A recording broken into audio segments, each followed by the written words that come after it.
2016ஆம் ஆண்டு கேரளால ஒரு மிகப்பெரிய அரசியல் மாற்றம் வந்து ஏற்படுது. அந்த அரசியல் மாற்றத்துக்கான காரணம் அப்படின்னு கேட்டீங்கன்னா வந்து இடதுசாரிகள் தான். அப்போதைக்கு நடைபெற்று வந்த காங்கிரஸ் கட்சியோட ஆட்சிக்கு முடிவுரை எழுதிவிட்டு இடதுசாரிகள் வந்து ஆட்சியை பிடித்திருந்தார்கள். அவங்க பார்த்தீங்கன்னா வந்து கிட்டத்தட்ட 91 தொகுதியில இருந்து அப்போதைக்கு வந்து ஜெயிச்சிருந்தாங்க. இவங்களோட வெற்றியாட்டம் பார்த்தீங்கன்னா வந்து 2021 தேர்தலிலும் வந்து எதிரொலித்தது அப்படின்னே சொல்லலாம். இப்போதைக்கு கிட்டத்தட்ட வந்து 99 சீட்ஸ்ல வந்து வெற்றி பெற்று ஆட்சியை வந்து தக்க வைத்துக் கொண்டார்கள் அப்படின்னே சொல்லலாம். ஆனா 5 வருஷத்துக்கு அப்புறம் 2026க்கு வந்தோம்னா நிலைமை வந்து தலைகீழாக மாறியுள்ளது. இடதுசாரிகளுக்கு பார்த்தீங்கன்னா கிட்டத்தட்ட 35 தொகுதிகள் மட்டும்தான் வந்து கிடைத்துள்ளது அப்படின்னே வந்து இந்த தேர்தல் வந்து சொல்லுது. எப்பேற்பட்ட ஒரு பேரிடி அப்படின்னு கேட்டீங்கன்னா வந்து இடதுசாரிகளின் கோட்டையாக கருதப்பட்ட தாலி பரம்பரை தொகுதியில கூட வந்து சிபிஎம் கேண்டிடேட் வந்து லூஸ் பண்ணியிருக்காங்க. ஸோ அதுதான். அது மட்டும் இல்ல, முதல்வர் பினராயி விஜயன் தான் போட்டிட்ட தர்மதம் தொகுதியில வந்து ரொம்பவே கஷ்டப்பட்டு தான் வந்து வெற்றி பெற்றிருக்காரு அப்படின்னு தான் வந்து தேர்தல் செய்தி வந்து சொல்லுது.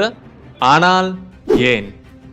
அதை பத்தி ஆரம்பிச்சோம்னா சில பல உண்மைகள் வந்து நம்மளுக்கு வந்து தெரிய வரும். ஃபர்ஸ்ட் அண்ட் ஃபார்மோஸ்ட் வந்து கேரளா மாடல் பார்த்தீங்கன்னா வந்து இந்தியாவுக்கே வந்து அறிமுகமான ஒரு மாடல் அப்படின்னே சொல்லலாம்.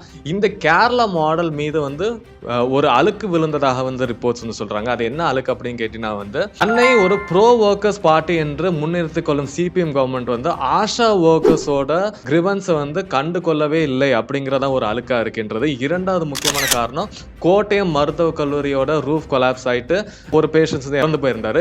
இது எல்லாமே சேர்ந்துக்கிட்டு வந்து கேரளா மாடல் வந்து உண்மைதானா அப்படிங்கிற ஒரு கேள்வி துளிகளை வந்து மக்கள் முன்னிலையில் ஏற்படுத்தி விட்டதாக வந்து ரிப்போர்ட்ஸ் வந்து சொல்றாங்க.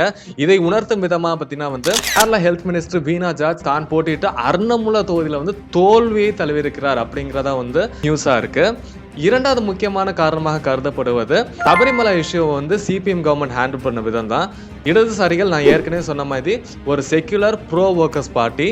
இப்படி இருக்க போது பார்த்தீங்கன்னா வந்து சபரிமலை இஷ்யூல பார்த்தீங்கன்னா வந்து உங்களுடைய நிலைப்பாட்டிலிருந்து விலகி விட்டதாக வந்து சிபிஎம்மோட கோர் சப்போர்ட்டர்ஸே வந்து கருதும் அளவுக்கு வந்து சிபிஎம் அரசு வந்து செயல்பட்டு வந்து ரிப்போர்ட்ஸ் வந்து சொல்றாங்க. இதனால பார்த்தீங்கன்னா வந்து ஒரு செக்ஷன் ஆஃப் சப்போர்ட்டர்ஸ் பார்த்தீங்கன்னா காங்கிரஸ் கட்சி பக்கம் சாய்ந்து விட்டதாக வந்து ரிப்போர்ட்ஸ் வந்து சொல்றாங்க.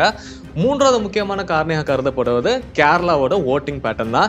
1996ல இருந்து நீங்க எடுத்து பார்த்தீங்கன்னா வந்து கேரளால வந்து 5 வருஷத்துக்கு நாங்கள் ஓட் பண்ண ஒரு கட்சிக்கு வந்து மீண்டும் வாய்ப்பு கொடுத்ததாக வந்து சரித்திரமே கிடையாது கேரளா பொறுத்த வரைக்கும். 1996ல எல்டிஎஃப், அதுக்கப்புறம் யூடிஎஃப், அதுக்கப்புறம் எல்டிஎஃப், யூடிஎஃப், எல்டிஎஃப், எல்டிஎஃப்.